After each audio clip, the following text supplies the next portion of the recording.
compañero, otro gran amigo, porque tenemos algo muy, muy importante que hablar aquí. Lo planteábamos hace unos momentos con las compañeras, cómo es que a lo mejor y podría ser esta marcha de cretinazos y fascistas el domingo un mero termómetro ante la situación a la que se han enfrentado esta semana con la declaratoria de culpabilidad de Genaro García Luna, quien, en mi opinión, es el principal representante de la derecha en México, el principal representante del PRI-PRD. ¿Y quién mejor para hablar de ellos que el martillo de los chayoteros, mi queridísimo amigo Luis Guillermo Hernández, periodista libre? ¿Cómo estás, Luis Guillermo? Bienvenido a Sin Censura. Antonio, muy buenas tardes, también muy buenas tardes a la audiencia de Sin Censura. Pues, oye, resulta que ya nadie lo conoció, nadie trabajó con él, nadie estuvo cerca, y los poquitos que lo conocieron, que lo tuvieron cerca o que sabían de él, hoy simplemente quieren recordar cómo era pues un indeseable.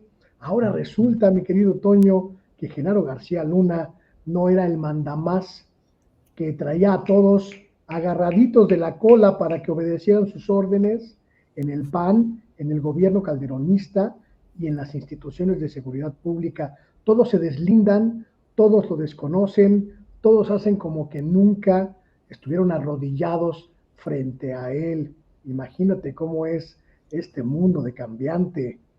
Sí, no, y también le faltó por ahí los medios de comunicación corporativos y los periodistas, entre comillas, que los que también tenía agarrados de los, pues De los cables. Exactamente, ¿no? Tenía agarrados, pero fíjate, creo que todo está entrelazado. Querían ellos, hoy lo niegan calderónicamente. Hoy incluso tenemos un Carlos Loret de Mola que lo critica, que lo cuestiona, que dice que lo exhibe en sus redes sociales, que les pregunta a los panistas y a la oposición qué van a decir ahora, que le dice a Felipe Calderón que debe una explicación seria y creíble.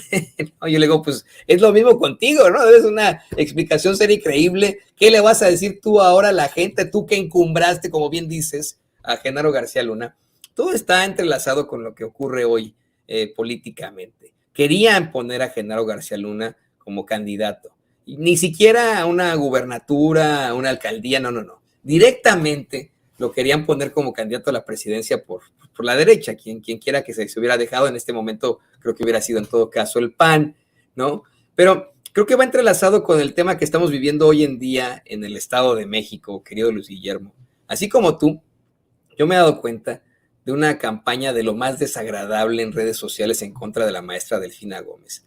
Tweet que saca la maestra Delfina Gómez, tweet que obtiene una cantidad impresionante de mensajes de odio, de ataques. En Twitter se acostumbra que un tweet, vale la redundancia, cuando tiene más comentarios que me gusta que likes, es un tweet que no le gustó a la gente, evidentemente. Y pasa esto con una candidata que hoy pues detenta la completa mayoría en el Estado de México, que le va ganando a su rival priista, Alejandra del Moral, por 14 puntos, ¿no? ¿Cómo se explica a uno esto? Pues debido a una campaña mediática y una campaña que supuestamente ya provocó el despido de un achichincle priista, pues que simple y sencillamente seguía las órdenes de su patrón, el fantasma Alfredo del Mazo, querido Luis Guillermo.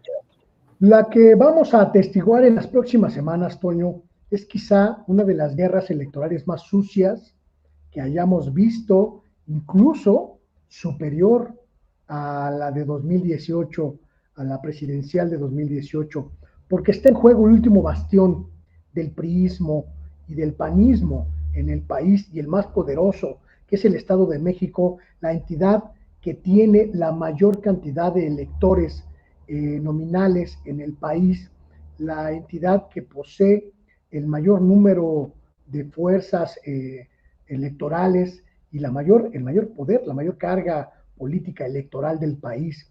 Y hemos visto ya cómo esta guerra empieza a configurarse a partir de ejércitos de bots, ejércitos de medios comprados con recursos públicos, y la estrategia de desarticular absolutamente todas las posibilidades que pueda tener la candidata de Morena, mi querido Toño, en esa edad, la maestra Delfina Gómez, con cualquier cantidad de marrullerías.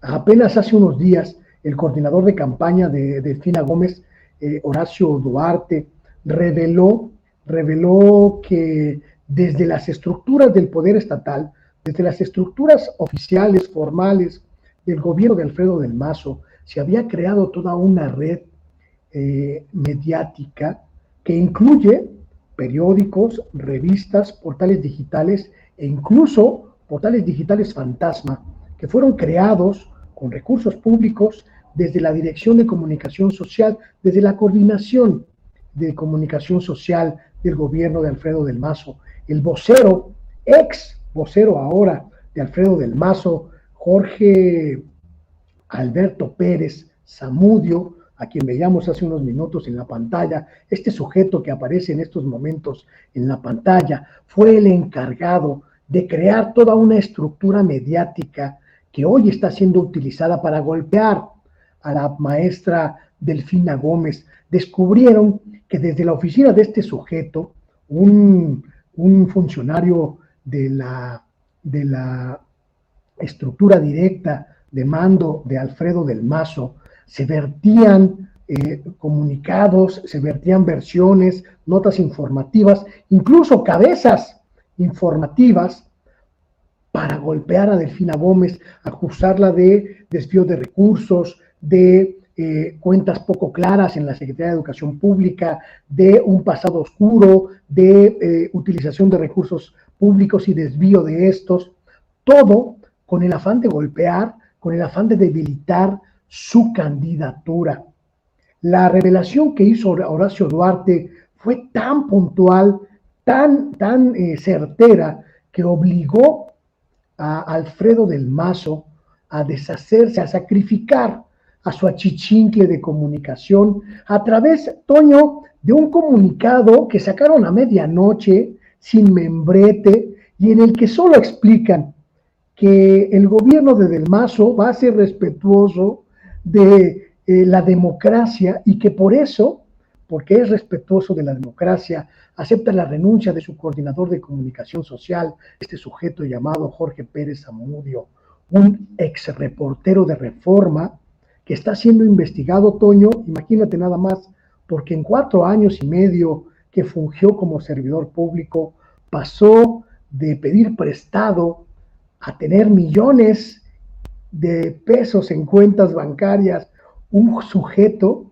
que se enriqueció en apenas un cargo público al lado de Alfredo del Mazo. Lo están investigando también por el desvío de recursos que supone crear estructuras fantasma mediáticas para favorecer los intereses políticos de Alfredo del Mazo. No se descarta que sea un prestanombres del gobernador del Estado de México y que la estrategia esté dirigida directamente desde la oficina del gobernador Alfredo del Mazo. Este batacazo que puso esta semana Horacio Duarte a esta estructura de corrupción tiene verdaderamente un significado muy importante. Las interrogantes sobre el proceso de putrefacción que ha ocurrido en el gobierno del Estado de México, en este y en los anteriores sexenios. Tienen terror, Toño, terror de que gane Delfina, porque se acabará el último bastión, la última caja chica de recursos abundantes, multimillonarios y sin reembolso para estas mafias del PRI y el PAN que no quieren perder sus privilegios. Y ¿sabes qué? No creo que ni siquiera deberían tener terror, sino que deberían aceptarlo. Es más que evidente que perderán el Estado de México. En estos momentos tiene que ser aceptación lo que enfrentan estos personajes y se acabó. Como nosotros aceptamos que tuvimos a personajes como Lorenzo Córdoba y Ciro Murayama, y le voy a pedir al equipo que nos grabe para también preguntarte sobre esto, que es verdaderamente indignante, Luis Guillermo. Te veía en redes sociales exhibir cómo es que el último acto vil de Lorenzo Córdoba y Ciro Murayama, tienes toda la razón, será robarse más de 20 millones de pesos del pueblo para, pues, dizque un finiquito. O sea, mira, yo te soy perfectamente honesto, después de de que amigos acá en Estados Unidos me preguntan sobre la nota infame, una vez más, de Natalie Keith-Troy ahí en el New York Times, o de Atlantic, ¿no? Sobre el sistema electoral. Tan pronto les cuento el perfil de Lorenzo Córdoba, pues ya agarran la onda, ¿no? Y me dicen, pues sí, ¿no? Y hoy, esta mañana, antes de empezar el programa, al despedirme de mi esposa, que estaba con mi chiquillo, algo estábamos platicando precisamente del INE, y le dije, ¿qué crees, no? Aparte de todo, se quieren ir estos cabrones con 10 millones cada uno de finiquito, 10 millones de pesos que vendrían siendo pues $500,000, ¿no? ¿Cómo la ves, no? Dice, pues que ni siquiera acá en Estados Unidos, obviamente nadie obtiene en el gobierno finiquitos. ¿De dónde sacan eso? No es absolutamente indignante, y eso, para que veas, a mí me parece mucho más aterrador que el terror que puedan enfrentar los priistas por su futuro en el Estado de México. Es que sí, de verdad que es indignante. Incluso ayer, que lo comentaba en mi propio espacio en Luis Guillermo Hernández Sexta W, Toño, me quedé sin adjetivos y me quedé sin argumentos para calificar este acto de, ya no le puedo llamar de otra manera, sino la máxima hambriadez de este par de sujetos. Llevan 10 años ganando sueldos estratosféricos que prácticamente ninguna otra estructura institucional en el Estado mexicano tiene. Y además sabían desde que comenzó su mandato que este tenía un principio y un fin por constitución. Pero ahora pretenden cobrar un finiquito que no corresponde por la característica de su función pública, que superaría, en el caso de Lorenzo Córdoba, los 10 millones de pesos, y en el caso de Ciro Murayama, los 7 millones de pesos, que en conjunto, mi querido Toño, son la síntesis de su inmoralidad, de su voracidad y de la certeza de que para ellos la democracia solo es una caja registradora de la que pueden disponer de billetes prácticamente de manera inagotable para su beneficio.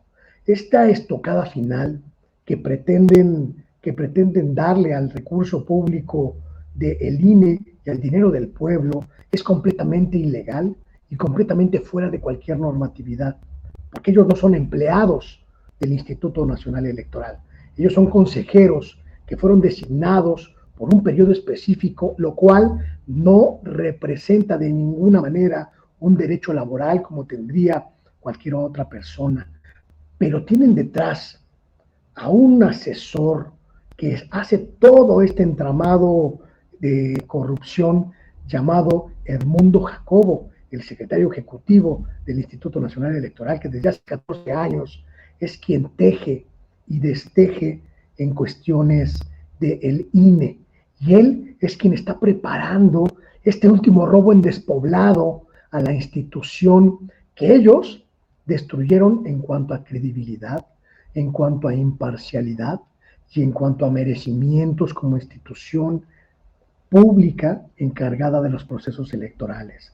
Es verdaderamente aberrante que Lorenzo Córdoba pretenda obtener un finiquito, además de todo cuanto se ha robado, de todo cuanto ha aprovechado, de todos los recursos cuantos ha desviado en el encargo que en mala hora le fue conferido por nuestro país. Sí, sí, en definitiva. ¿Y cómo va a pasar a la historia? ¿Cómo va a ser recordado Lorenzo Córdoba? Deja tú, Ciro, seguramente se ha olvidado, pero Lorenzo Córdoba, quien asegura no buscará la presidencia en ningún momento, no la buscará en 2024, pero ya veremos en 2028 a ver si es cierto, en 2030 a ver si es cierto. Estoy pensando como los estadounidenses acá, me quedo en Guillermo. Bueno, yo te quiero agradecer. Me imagino que antes de México eran términos de 4 años y ahora son, obviamente, qué bueno, 6 años sin reelección.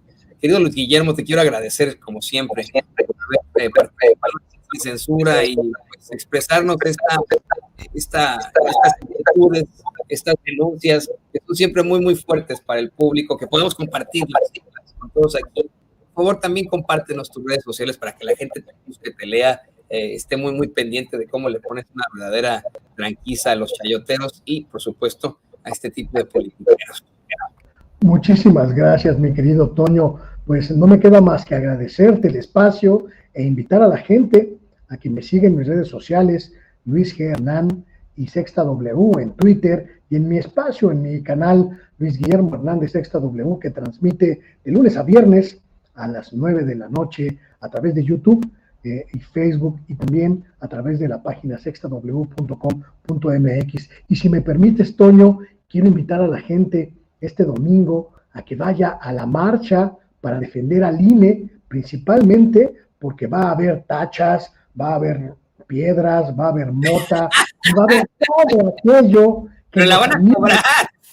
Todos aquellos amigos de Genaro García Luna que estén allí van a surtirle al pueblo intoxicado de corrupción, de tranza y de narcotráfico. Que se escuche fuerte, mi querido Toño, todos somos Genaro García Luna hasta que se nos demuestre lo contrario. Oye, hay que advertirles que la van a cobrar, no creo que la van a regalar. La primera vez sí la van a regalar, pero ya de ahí fuera, adelante ya no. Mira, que Luis Guillermo, a mí las protestas que me gustan son las que dicen así: anarquía y cerveza fría. Así que las de estos drogorolos. Me dio mucho gusto platicar contigo, Luis Guillermo. Como siempre, para mí es un placer, Toño. Te mando un abrazo, y también a la gente de Sin Censura y a la audiencia. Hasta pronto. Un abrazo para el periodista libre, al queridísimo Luis Guillermo Hernández aquí en Sin Censura. Y le pido al